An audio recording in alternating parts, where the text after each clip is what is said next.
అతను ఆ తప్పు చేశాడు కనుక నేను కూడా ఇంకో తప్పు చేస్తానని వాడు పడ్డాడని నువ్వు పాపంలో పడద్దు, వాడు గడ్డి తిన్నాడని నువ్వు తినొద్దు.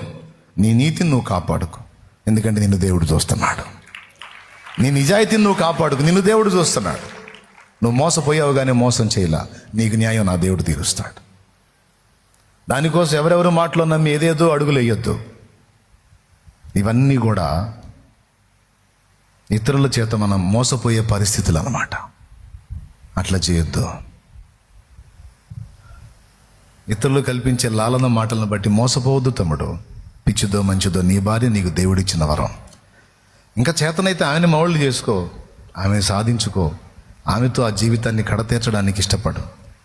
అంతేగాని ఆకర్షణలకు పొంగిపోయి అర్థవంతమైన జీవిత భాగస్వామిని తృణీకరించడం చేతులారా కొని తెచ్చుకునే నాశనం వద్దు. అది కూడా లేఖనం చెప్పింది.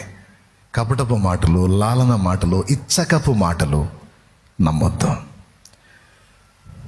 అందుకే ఆ పాట మధ్యలో ఆపి ఈ మ్యాటర్ చెప్పా. ఆ పాటలో మాటలు ఉంటాయి.